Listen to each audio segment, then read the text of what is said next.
Assalamu alaikum. Akalar, qandaysizlar? Жақсыларбы?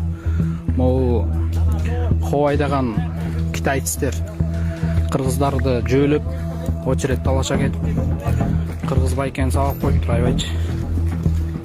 Айбай сабак кой. Нактайлар кел болгон.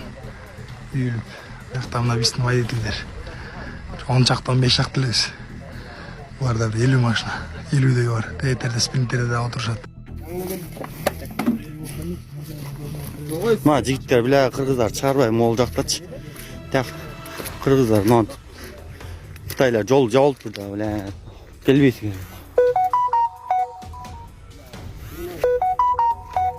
Якта биле кытайлар дак коён. Кыргыздардын бирөөсү неде биле пиздец салып салды. Так жол жабылып турат нахуй кытайлар. Кыргыздар өткүзбөй. Кытайлар тууралуу айтууга кезек келди окшойт. Анын бирден бир себеби бүгүн баягы сабырымдан чыгып кеттим, чындап элечи. Кытайлар кыргыздарды уруп атат деген кеңири маалыматтар интернетте видеолор тарап атат.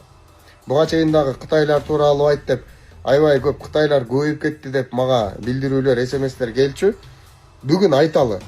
Ар бир чет өлкөдөн келген жаран Кыргызстандын мыйзамдарын сыйлап, бейбаштанбай кыргыздарды сыйлап, бизге түздөнүп жашашы керек. Кыргыз идеологиясы деген бар. Албетте биз аларды кубалабайбыз, биз улутчул эмеспиз. Кыргыздар биз меймандоспуз, бирок биздин ошол жакшы сапатыбыздан, мындай боорукерлигибизден пайдаланбасын алар. Эч кандай дагы. Көбөйүп кетсе эле ойлошпосун кыргыздарды биз басып коебуз депчи. Кыргыздар эч качан бастырган эмес эч кимдичи. Кыргыздар ушундай намыскөй эл. Өзүбүз жакшы билебиз да, аны тарых деле көрсөтүп турат. Андыктан урматтуу бийликтегилерге кайрылат элек, ушуларга мындай мыйзамды иштетип, мыйзамга баш ийип, биздин жарандарды сыйлап жүрүшсүн.